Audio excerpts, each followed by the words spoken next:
Ser obstinado. Ser obstinado no sentido de que luto para conseguir coisas novas de forma muito aguerrida e às vezes algumas pessoas podem não perceber.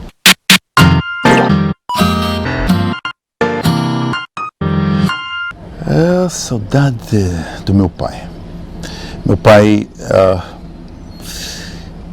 tem uma presença muito forte até hoje em mim, mas eu não poder falar com ele, ouvir as anedotas do meu pai, faz uma diferença tremenda.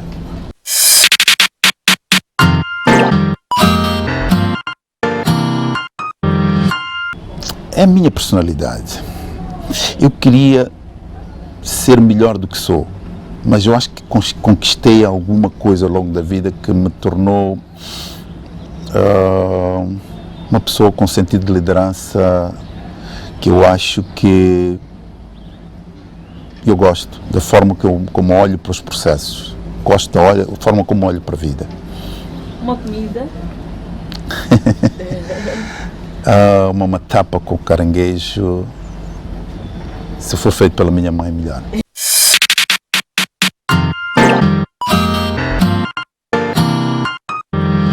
Há um espaço em Kissiko, na zona de Kissiko, Zavala, quando a gente vai passar pela estrada, que é o sítio mais lindo que eu conheço, visto de longe. Aquele espaço é de um potencial turístico que eu gostaria de poder usufruir. Não sei se há alguma infraestrutura lá turística, mas aquele espaço, aquela lagoa que ali existe, é o sítio mais bonito que existe na Estrada Nacional número 1 e eu ali queria um dia poder ir.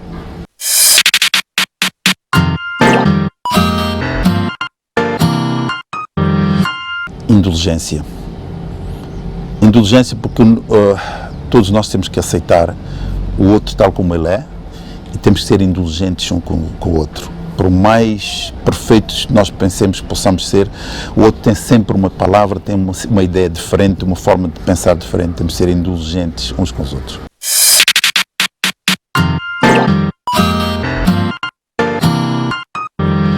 Olá, aqui estamos nós para mais uma edição onde o outro lado de uma personalidade vamos conhecer. Antes de mais, quero agradecer imenso pelo carinho da sua audiência, preferência ao nosso canal. Para quem nos assiste através da posição 10 da TV Cabo, 10 da TMT, 706 da DSTV, e ainda o nosso Facebook, onde felizmente tem tido uma boa repercussão. Ainda bem que vocês têm comentado, têm participado das nossas conversas. Façam o mesmo hoje, aqui no espaço de comentários. Deixem, portanto, uma palavra amiga e querida para o nosso convidado e partilhem, ainda melhor, não é? Partilhem para as vossas páginas de maneiras que os vossos seguidores também possam assistir a esta conversa. É mesmo para inspirar. Este é o fim último. Portanto, para hoje temos Elídio Queifás, muito bem conhecido na bola, no cesto, ao cestar, no basquete, e hoje vamos saber mais de si. É muito bem-vindo ao nosso programa. Obrigado, Tatiana, obrigado pelo convite. É sempre uma honra partilhar a nossa história com as pessoas. Exato. Bom, temos a sociedade em geral, mas também acredito que tem um público muito especial e ainda mais do basquete, sejam os já veteranos, os mais novos, os por vir, e que têm uma preferência a esta área que também deve-lhe ter certamente como referência. Mas, no entanto, se antes entrarmos para este campo de jogo agora, vamos ao jogo da vida, a saber de ti. É um filho, é o filho mais velho de uma família de 4 irmãos, lá da Machixe, não é? Em Nhambane. Conta melhor. Tatiana fez bem o levantamento sobre a minha família. Nós somos 5, costumamos chamar 5, mas na verdade somos 6, porque tenho uma irmã mais velha, só do meu pai, não é? Mas somos considerados 6, os 5, eu sou o mais velho da família e que somos da Machixe, sim. Um dado muito interessante é que todos nós nascemos no mesmo hospital em que nasceu a nossa mãe. Portanto, uau, interessante. É um dado no Hospital Rural da Machixe, em Chicuque, de Chicuque, na Machixe. E nessa altura meus avós são da Machixe, meus avós maternos, não é? a minha mãe tinha sido professora de escola primária, e a minha avó tinha sido também professora e líder da igreja. Portanto, é tudo um conjunto. O Hospital de Chicu, que era um hospital da Igreja Metodista, e até hoje tem uma situação diferente, mas tinha a igreja, tinha o hospital e tinha o cemitério. Portanto, é um tudo complexo, ali, tudo ali, pois, sim, pois. da comunidade lá da Machixe. E a minha avó já era uma pessoa muito importante na igreja. A minha mãe tornou-se professora naquela escola. Enfim, Já tinham liderança sobre a comunidade. por aí, mais ou menos. E quando eu cresço, nós vivíamos na Beira, meus pais mandam-me viver com os meus avós para começar a estudar lá. Então, de facto, sou o primogênito de cinco irmãos, não é? Dona Olga Biossi, que fez ontem 79 anos de idade. Uau, estou muito feliz por ela. Sim, senhor. Muito mais vida e saúde. Obrigado. E do senhor Fernando Caifás, que já faleceu assim 4, 5 anos, fazer 5 anos agora, mas que marcaram bastante. Ser filho deles tornou-me o que eu sou hoje. E deve ter marcado muito a sua mãe, o seu parto, porque foi muito difícil, mas nós vamos receber aqui, por favor, vamos receber aqui um cafezinho para si, para que esteja ainda mais à vontade nesta conversa, não Obrigado. é? Mais relaxado e à vontade nesta conversa.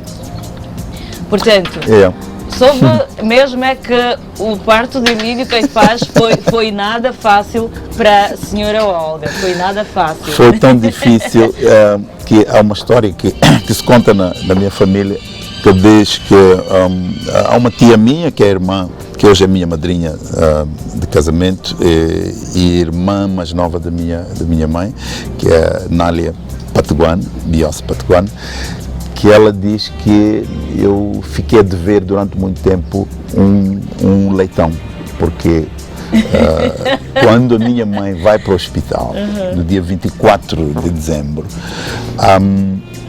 com dores de parto já, portanto, tinham preparado um leitão, estavam a preparar o leitão, mas a ansiedade, deixaram queimar o leitão, trataram mal o leitão, passado um tempo o leitão apodreceu. Portanto, é uma história. Ainda ontem estivemos no aniversário da minha mãe, onde falávamos um pouco disso, e é interessante. Então, de facto, a minha mãe foi ao hospital dia 24 de dezembro e só nasci no dia 2 de janeiro. De 24 a 2. Sim, com dores, com problemas naquele tempo. No hospital, os médicos a fazer os impossíveis, a prestar atenção, a acharem que não vai se estabelecer. Será que lá no vento não tinha uma altura e tanto também? Que... Não tem a ver, eu nasci com a altura, eu não sei, não tenho, é comum, não é? Eu costumo dizer, usar mais comum, porque não terá sido por isso, algum problema estava a ocorrer por meu nascimento que não está muito claro, eu não sei o que é, mas o que é certo é que o Dr. Simpson, o famoso Dr. Simpson, que é da Machixe, desta minha geração, terá ouvido falar e sabe, um americano, suíço-americano, que depois ficou radicado na Suíça, não sei se ainda vive, que foi ele que me salvou a minha mãe. Já no dia 2, 8 horas da manhã, ia para a praia, e uma enfermeira também chama a atenção do doutor que a professora Olga ainda estava ali, estava aflita e não estava com boa cara. Ele então volta-se, deixa de ir à praia, vai socorrer a minha mãe já no dia 2. Quer dizer, ele vinha tomando conta, não é? Atenção, mas naquele dia em particular, uma enfermeira que diz: tem que ver, hoje não está, hoje está pior que os outros dias. Então o médico interrompeu, deixou de ir à praia e foi cuidar da minha mãe num domingo de manhã, e eu nasci, felizmente, muito cansado. Devia ser muita luta lá no ventre, não é? Para nascer. Naquela altura evitava-se ir para a cesariana, então havia assim, buscava-se muito tempo. Fazia-se tudo que fosse esforço para que fosse ter o parto normal. E assim foi. Muito bem.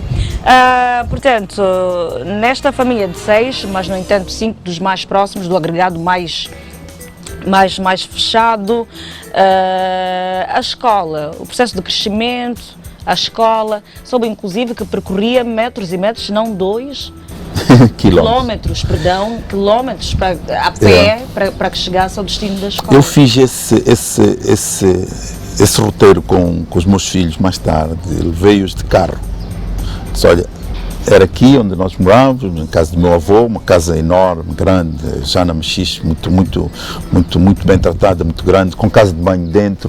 Estamos a falar já no outro tempo. Então, portanto, era uma casa moderna, não é? Sim, o meu avô tinha um Bedford. O meu avô materno tinha um Bedford dos grandes, era um camionista, era uma pessoa que entrava muito lá para o interior, ia buscar muita coisa e conseguia fazer melhor do que o normal. Uma boa gestão, porque às vezes a gente até pode ter alguma possibilidade ou condição, mas se a gestão Mas tinha uma esposa também, a minha avó.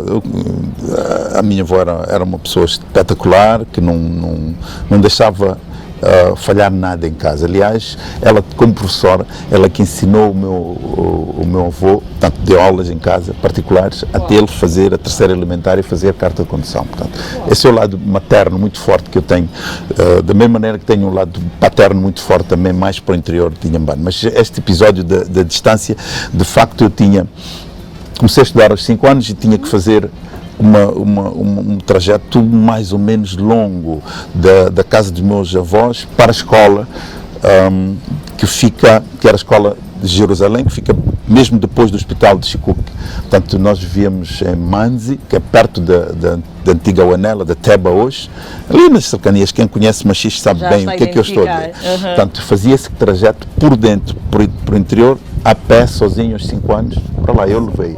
Mas era assim, toda a gente fazia, não era uma coisa especificamente minha, não havia ninguém que fosse levado à escola de carro. Não havia ninguém o meu avô não ia empenhar o Bedford para me levar à escola todos os dias de manhã e tarde. Não, porque não era essa cultura, não havia isso. A cultura era de facto andar a pé. Isso nos dias de hoje, posto assim, mostra logo as diferenças que temos hoje. E de maneiras que quando levou os seus filhos, eles perceberam e a priori não prestaram muita atenção. Vocês estão a reparar a distância que estamos a tomar? Sim. Quando chegamos à escola, eu disse, pronto, é aqui a minha escola. Isto então, pai, fazia isto a pé, fazia isto a pé, aos 5 anos, com naturalidade. E não atrasava as aulas? Não. Toda a gente tinha que ir à escola daquela forma, quer dizer, a escola ficava lá. É um modo de viver. E geralmente quando não se tem outra opção, assume-se da forma mais natural a opção que existe. Hoje é que eu analiso com os olhos de hoje, mas com os olhos daquele momento, eu aos 5 anos fazia aquilo tranquilamente. E a assobiar, voltava da escola a assobiar, eu via as minhas tias, ouviam a chegar, aí está a chegar, eu sou o primeiro neto do lado materno, por isso este lado também com muitos mimos dos avós. Isso. Mas agora, ainda a falar de escola,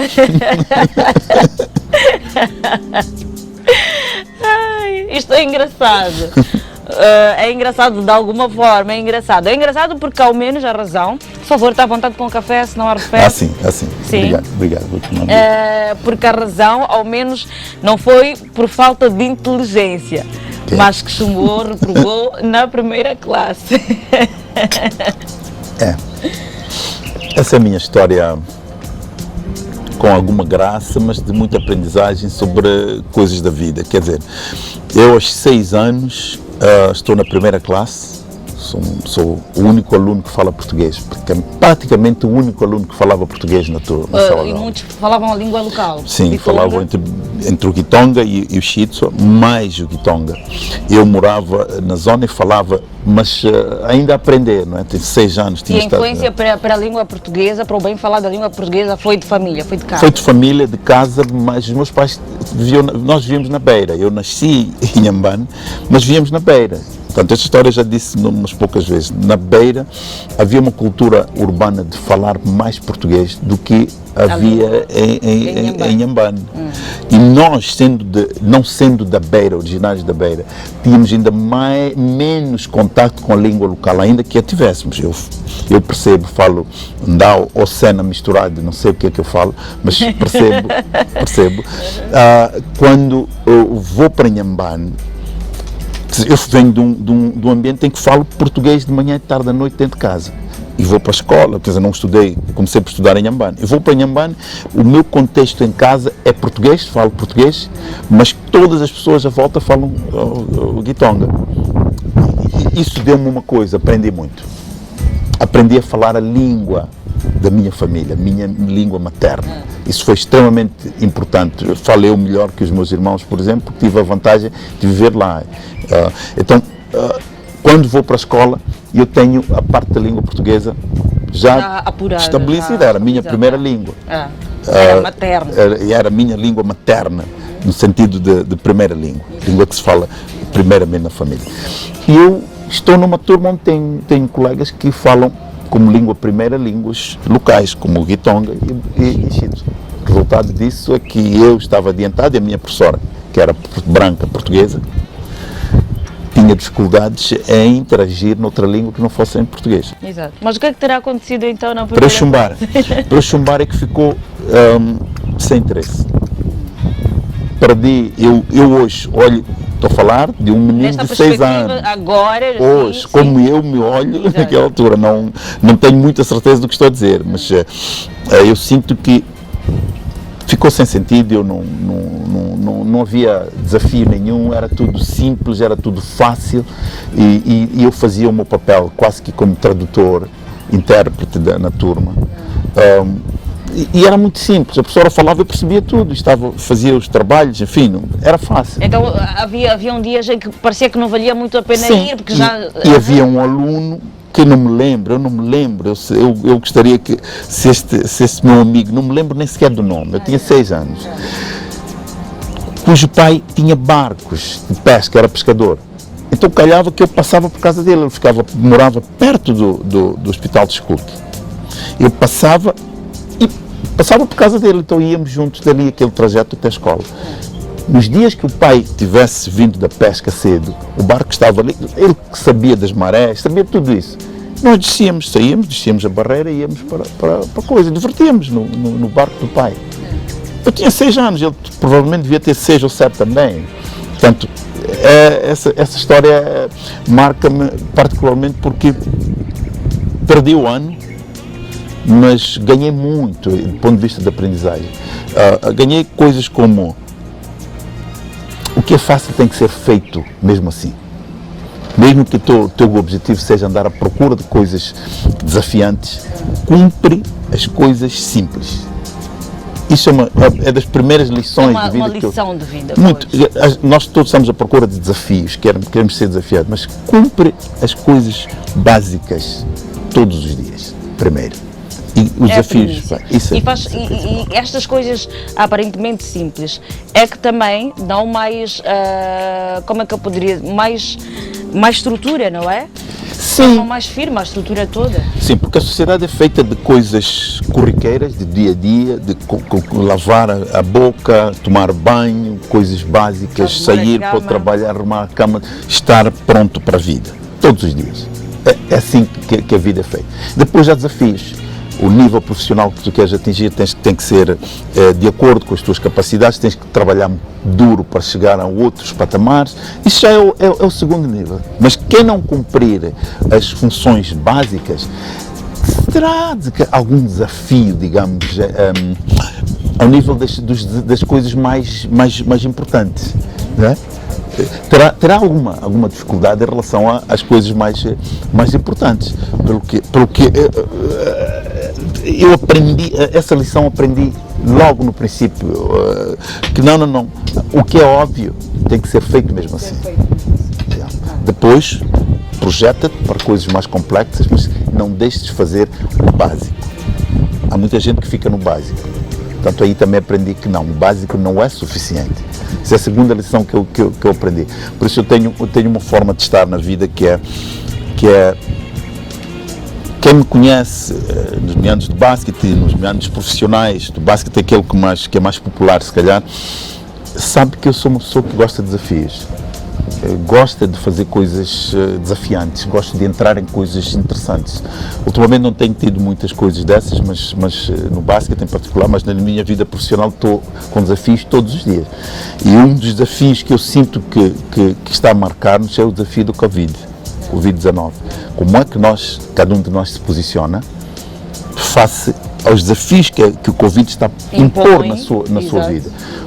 Uns resignam-se, outros dizem que tem que lutar. Eu sou dos que vai lutar todos os dias. Todos os dias. A vida não para. Não pode parar. As 24 horas continuam a girar no relógio. Sim, nós temos que fazer as coisas básicas, que são proteção, cuidar das questões de saúde, cuidar de evitar contaminação e evitar contaminar outros, mas depois temos que passar para outro nível. Não podemos ficar no nível só da nossa proteção, porque ele não é suficiente para fazer frente à normalidade que vem aí. O Covid, a gente não sabe como é que vai ser nos próximos tempos, não sabemos como é que vai ser em dezembro, ninguém imaginava que tivéssemos 4.000 e tal casos hoje, positivos, e felizmente só tivéssemos 27 perdas de vidas.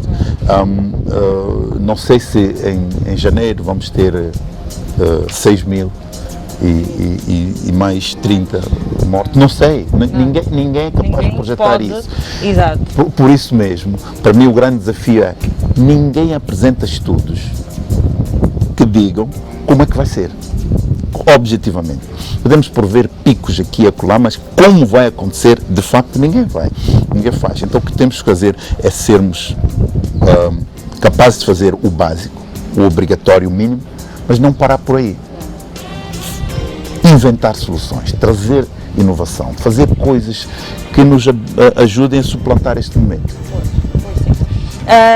Olha, para todos que estão aí ligados a assistir, para este programa, o verso diz: chama ainda mais a atenção dos jovens. É verdade que temos sido dos jovens aos mais adultos a quem conversa, mas porque nós, mais pequenos, mais jovens, temos muito que aprender de experiências, e nós aqui trazemos experiências e histórias de vida. Portanto, é uma lição, é uma aula, é uma conversa aberta e desejamos que lhe seja útil de alguma forma. No entanto, como humano de mais 5 irmãos e mais 4 diretos, as responsabilidades eram maiores, recaíam muito sobre si, era mimado por ser o primeiro ou menos privilegiado? A relação entre irmãos, pais e irmãos, como é que nos conta? Olha, eu sou mais velho. Pais e filhos, perdão. Eu sou o mais velho e tenho responsabilidades até hoje, não é? Responsabilidades de mais velho, só o mais velho percebe. Convivendo com pessoas que são filhos do meio ou últimos filhos, percebo diferenças. Eu consigo identificar em conversa, depois de algum tempo, consigo identificar alguém que é mais velho na família, por coisas simples como o tipo de responsabilidade que nós temos sobre não só nós, mas todas as pessoas que nos rodeiam, os nossos irmãos, os nossos pais, porque os nossos pais depois depositam em nós, na nossa tradição é patrilinear, não é? A linhagem é patrilinear, e o filho varão mais velho tem responsabilidade, os filhos homens têm responsabilidades de manter o nome da família, por aí fora. Para além disso, há a responsabilidade de cuidar dos mais novos, que eu tenho isso desde pequeno. Quer dizer, o meu pai, nesse aspecto, o meu pai é o último da sua família, o último filho, mas educou-me a mim para ser um primeiro que lidera a família, mas ao ensinar-me a liderar a família, terá plantado coisas que têm a ver com liderança mais ampla. Portanto, estou ligado a muitas coisas de liderança. Portanto, mas isso é consequência. Primeiro mesmo é na família que eu tenho muita responsabilidade. E de que maneira já que isto lhe foi passado? Foi passado quando o meu pai e a minha mãe, cada vez que estivéssemos em família, me exigissem que eu me tornasse exemplo.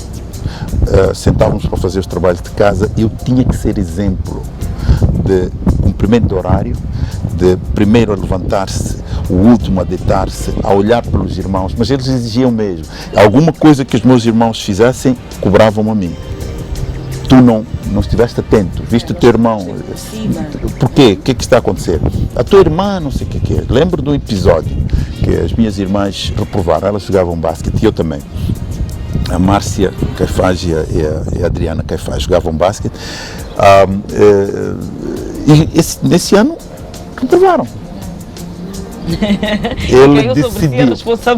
Ele decidiu que elas não jogavam mais basquete. eu conhecia o espaço delas, o que estava a acontecer no basquete para elas. A Márcia, em particular, depois jogou para a Seleção Nacional. Enfim, tinha um percurso que brilhante, eu achava que era interessante e elas podiam complementar isso. Ele tomou essa decisão, eu à parte fui ter com ele. Era miúdo, eu também jogava basquete. Eu disse, pai, deixe lá as meninas jogarem basquete. Eu me comprometo a tomar conta desse lado. Ele ralhou comigo, como não ralhou com elas. Como é que tu permitiste que elas chumbassem? Portanto, isso é uma carga muito grande. Eu sou adolescente e eu fui responsabilidade e a partir daí ele disse, ok, eu vou permitir, mas tu tens que assumir responsabilidade. Não pode haver mais chumbo aqui em casa. E assim, portanto, é desta forma. É uma passagem de pastas. De pastas claras. Nós tivemos, o meu pai construiu casas muito cedo, casas pequenas, enfim, na beira. Depois há uma casa grande que nós construímos, que eles construíram. A casa castanha era da Machis. Esse é dos meus avós. Essa é castanha porque era pintada castanha de castanha. Mesmo, é castanha. Castanha, cor de tijolo, mas claro. Chamavam creme castanho. Um dos meus primos adotou o nome Casa Castanha como referência. Mas a casa da Beira, não, de Morrumbene. Meu pai tinha o sonho de um dia sair da Beira e voltar para a sua terra. Meu pai é do interior de Morrumbene, de Magol, Mocodoene. Então, o sítio mais urbanizado, mais próximo é a vila de Morrumbene. Meu pai arranjou um terreno lá, a viver na Beira, e construiu uma casa, a custo da minha mãe e das minhas irmãs pequenas, a Márcia e a Adriana ainda bebés. A minha mãe foi viver em Morrumbene a construir a casa, na mesma altura que eu vivia com os meus avós na Machis. Portanto, elas eram pequenas, não iam para a escola, estavam lá e construíram aquela casa. O que eu quero contar aqui é que aquela casa foi feita, chegou uma altura, meu pai teve alguma dificuldade para concluir a casa. Então fui buscar dinheiro ao banco, ao Montepio. Fui buscar dinheiro ao banco e o banco, passado um tempo, depois da independência já, meu pai estava com alguma dificuldade para fazer amortizações dessa dívida, reuniu connosco, os filhos todos. Eu tenho uma dívida e tal, o valor hoje é irrisório. Hoje, quando olho para coisas mas eu não tinha noção nenhuma, mas eu era mais velho.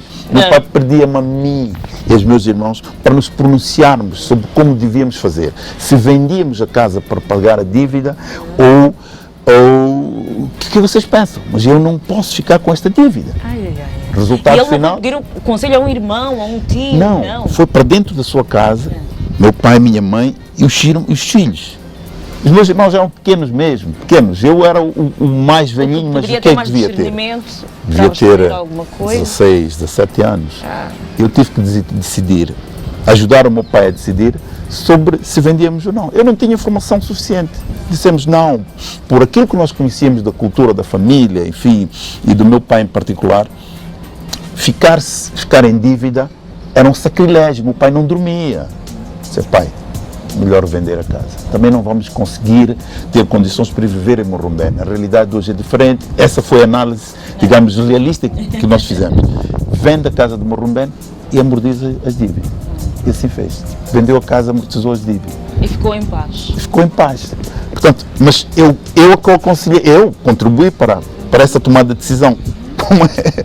Como é que um miúdo de 16 anos vai tomar uma decisão financeira destas que não tem informação suficiente? Mas o meu pai dava-me a mim o papel de liderança para muita coisa. E mais tarde ele assumiu completamente, entregou as rédeas completamente a mim.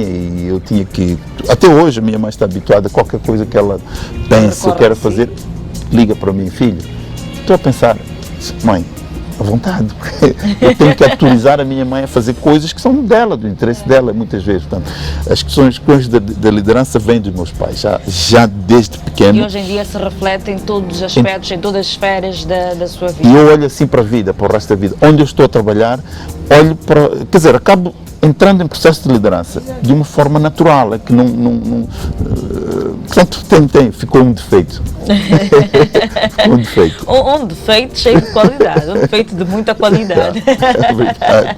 Já a adolescência, sim, havia muita responsabilidade sobre si em relação a si mesmo, em relação aos seus irmãos, mas teve uma bela adolescência, dramática, conturbada, como tem sido de muitos, ou nem por isso, e esta adolescência terá sido em Inhambane, na Beira, Maputo?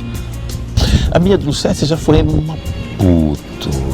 Maputo, vinda a uma parte da infância, na pré-adolescência que fiz na Beira, que terá sido marcada por um episódio que foi extremamente marcante para mim, foi o meu pai ter sido preso.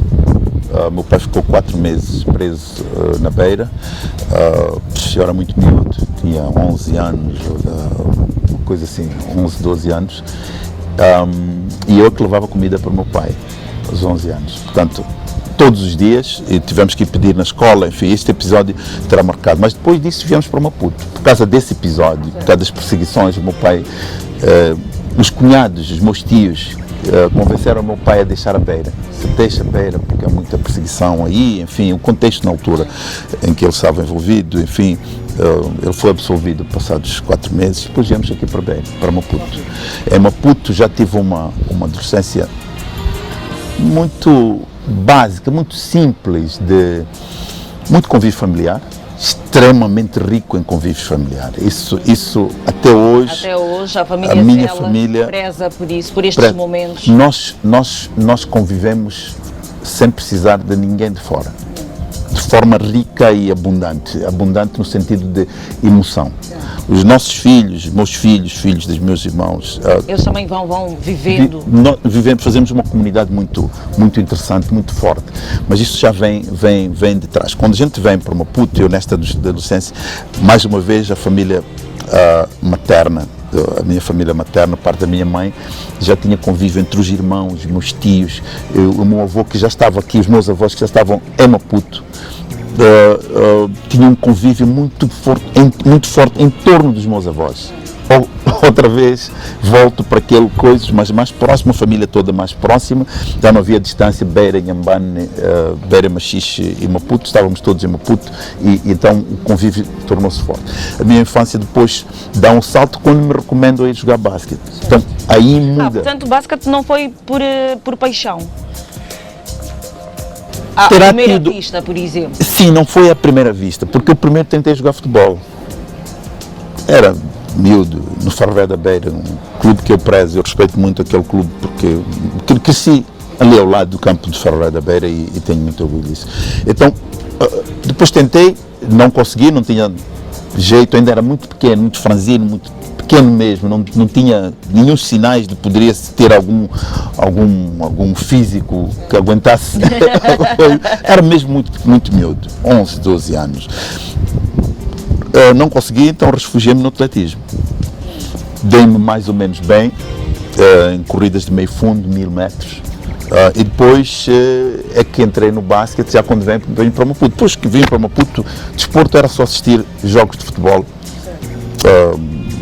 No campo do Machacano, desportivo, enfim, no estado da Machava, enfim, muito futebol, porque a vizinhança toda era de futebol. Eu vinha de um bairro no Maquinino, na Beira, que fica próximo do campo de Farvé da Beira, então o desporto sempre esteve bem envolvido. Sempre ligado a questões ligadas ao desporto, portanto isso não foi.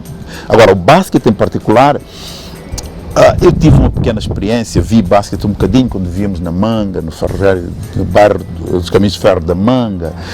Por pouco tempo fui ver um coisa na igreja, umas meninas a jogarem, achei interessante.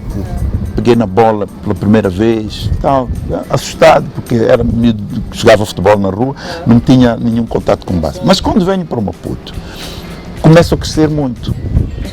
Isto é mesmo da altura, porque para quem acha que a altura já era dada assim de pequeno, não. Não, na minha família nós crescemos. Sim, na minha quase casa, literalmente. Sim. Olha, o meu filho Milton teve o mesmo crescimento que o mesmo tipo de pequeno. E os que eu conheço o Milton, conheço a Denise, exato. A Denise ficou com uma altura mediana para uma mulher, já não é alta, mas não tanto. Ela está contente com aquilo que tem. O Milton teve mais a mesma coisa que eu, mesmo que aconteceu comigo aos 12, 13 anos. a gente cresce muito. Então estou a ver, tenho mais três rapazes a virem, E já estou a ver mais ou a menos a mesma perspectiva. coisa. É mesmo, os meus filhos vão ter mais ou menos 2 metros de altura. Então quando eu dou o salto aos 13 anos de crescimento mesmo físico, é quando os meus tios dizem, pá, tu és alto, vai para o basquete. Então empurram para o basquete e vou, e assim, pronto, o resto da história já se conhece. Entrei no basquete, joguei e pronto, hoje sou uma pessoa conhecida pelo basquete, ainda que tenha uma vida profissional que me alimenta e que me faz a vida muito correr. bem. E com isto, enquanto fazia o basquete, acabou desenvolvendo, em algum momento despertou mesmo de um amor muito intrínseco, muito cá dentro em relação a este desporto, e já pensava também em engrenar a outra área, porque hoje trabalha também em outra área. Sim, eu no desporto, eu sempre utilizei, fiz basquete sem nunca pestanejar em relação à escola, sempre muito focado na minha educação escolar, porque tive esses tipos. Meu pai falei muito da minha mãe, meu pai foi professor primário e educação. Meu pai era o nosso professor em casa, quem nos obrigava a fazer os TPCs, verificava tudo, tínhamos horário, tudo muito rigoroso, muito certinho. O que eu não consigo fazer, com muita tristeza. Os tempos são muito mais complicados, enfim, mas naquela altura aquilo era muito padronizado, tantas horas estamos a estudar. Então, isso nunca saiu de mim, eu sempre fui muito dedicado à escola e felizmente sempre me dei bem na escola. E, portanto, fui sempre muito ativo aí. A minha carreira desportiva foi correndo ao mesmo tempo que eu ia estudando. Da mesma maneira. Quer dizer, em paralelo. Tudo em paralelo. Nunca tive nenhuma dificuldade de conciliar. Então isso propiciou a que eu me tornasse professor, porque processos normais daquela altura, fui levado para a Faculdade de Educação, fiz formação como professor e depois disso, sou professor, entrei no sistema de educação. E quando se entra no sistema de educação como educador, o que é que nós fazemos? Nós passamos a ser pessoas tão preocupadas com a preparação de outras pessoas. E é nesse sentido que depois, por ironia do destino, eu hoje trabalho numa área que tem a ver com a preparação de jovens para o mercado de trabalho. É uma trajetória longa que não teríamos tempo para falar. Mas hoje, é um outro papel de liderança. De liderança. Ajudo, através do trabalho da minha organização, jovens a encontrarem os seus caminhos para, com base no seu potencial, entrarem no mercado de trabalho e fazer uma transição da adolescência para a vida adulta. Da escola para o trabalho.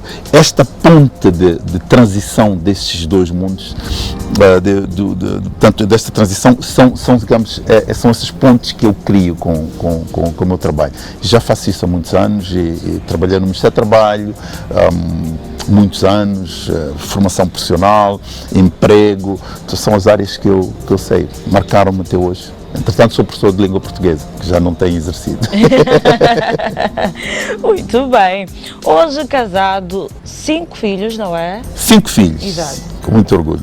Tenho uma menina, Denise, tenho depois o Milton, que é o primeiro rapaz, depois tenho Kewane, tenho o Luane e Moan. São os meus 5 filhos. De uma boa experiência de filho, como é a experiência de pai?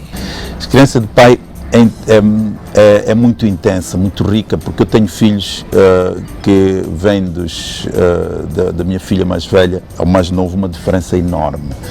A Denise vai para 30 anos, o Mono vai para 3.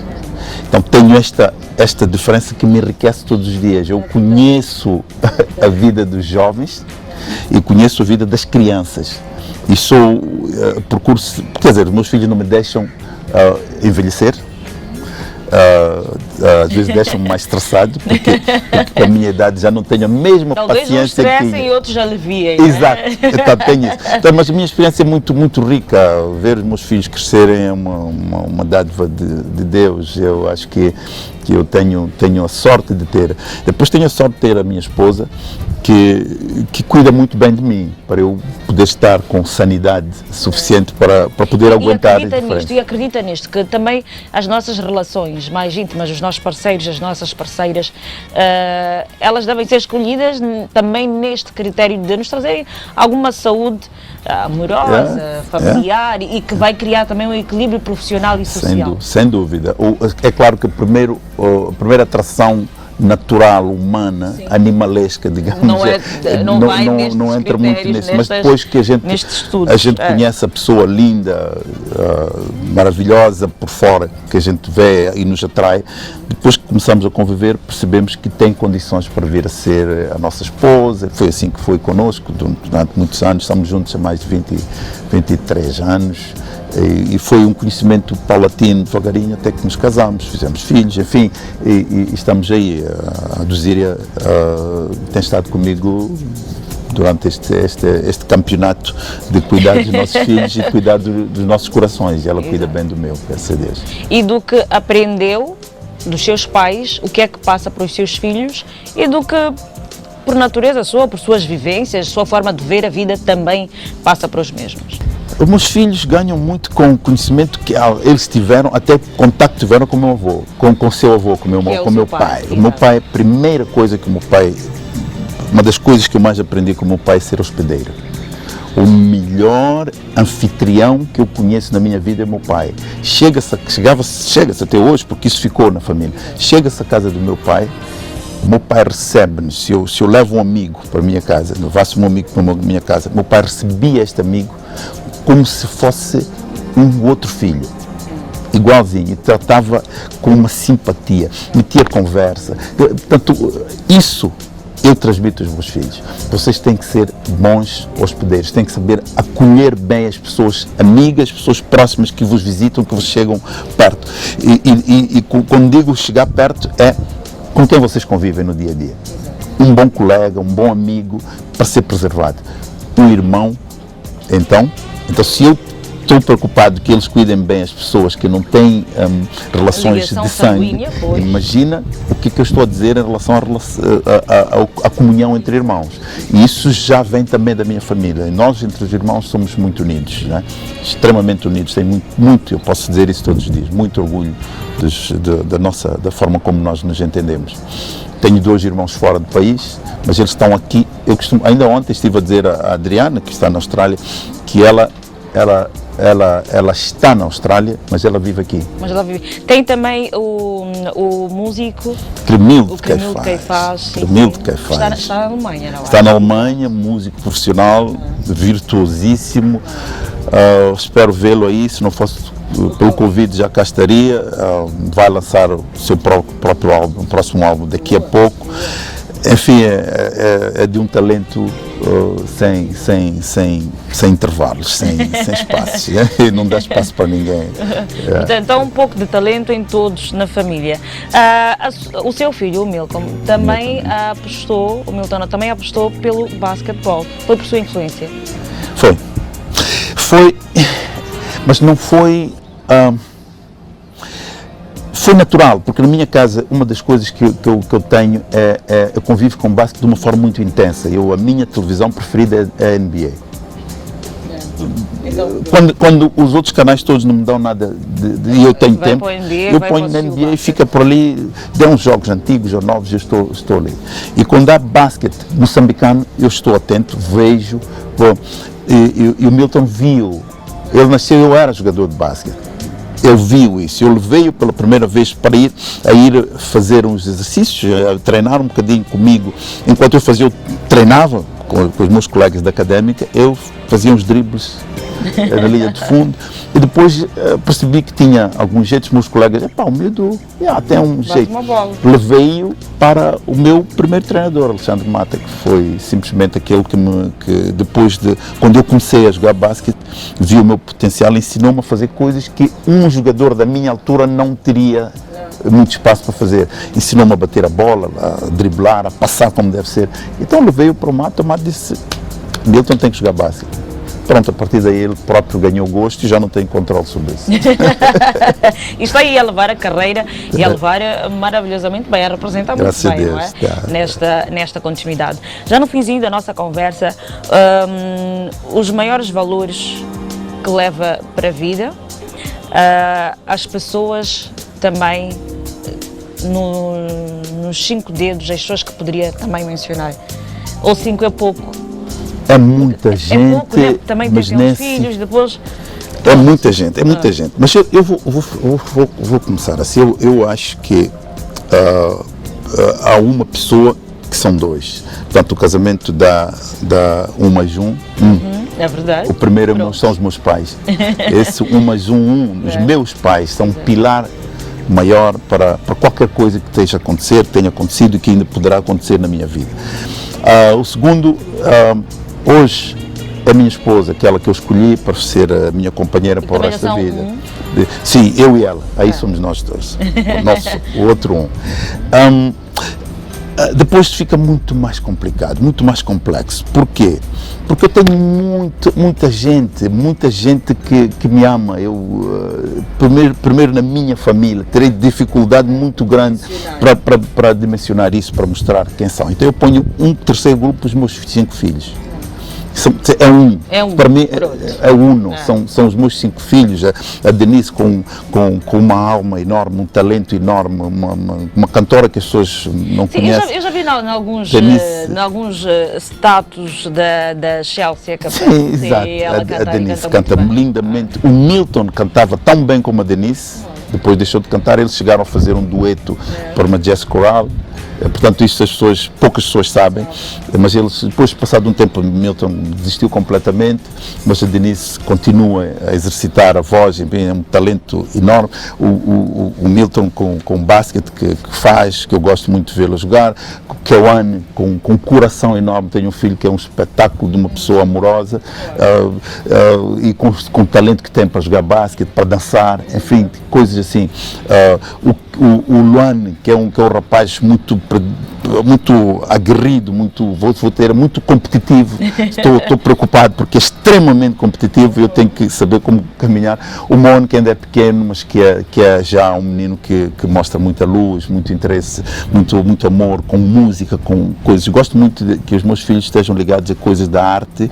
Gosto muito. Música, arte, cultura. As artes são boas influências, são terapia, são medicinas. Todos eles fazem um matizado que me dá um folclore muito bonito e que me alegra. Portanto, esse é o terceiro.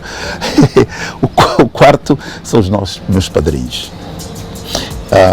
Francisco Pataguana, Nália Beyoncé Pataguana são meus padrinhos de casamento, mas eu sou padrinho deles também, do namoro deles. Quando eu era pequeno, eu acabei sendo, digamos, o elemento que terá facilitado a união deles de alguma forma, porque fui enviado pelos meus avós para os acompanhar quando ele foi apresentar a tia Nália, a sua família em Matacalândia.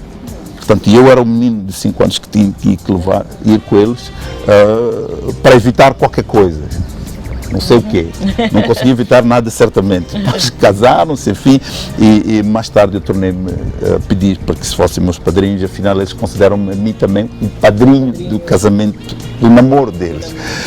Esse é o quarto. O quinto, eu tenho muita dificuldade.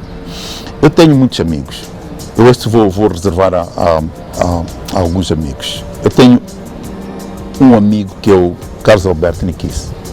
Somos amigos desde pequenos, mas eu junto a este amigo mais outros 2 ou 3 amigos, o Arsênio Sérgio, que está doente hoje, junto também o Carlos Tomo, que se tornou também muito próximo, junto o Francisco da Conceição.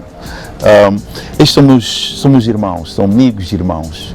Portanto, não consigo tirar um, peço desculpas, Tatiana tinha que fazer, senão me batiam, diziam, como é que podes esquecer bem, não é? E ainda bem, porque isto há de significar que há só muito amor à sua volta, isto é o que mais importa ao fim de tudo. Sem dúvida.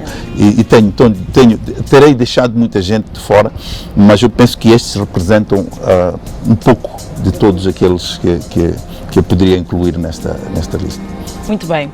Já mesmo se faz ao fim a nossa conversa. Prazer primeiro foi meu, é da nossa televisão e espero e acredito que sim, do nosso telespectador, internauta que está ligado a nós e que pode ter a oportunidade de saber um pouco mais de si, da sua vida como uma história para contar. Muito obrigada, Egídio Caifás. Obrigado, Tatiana. Obrigado.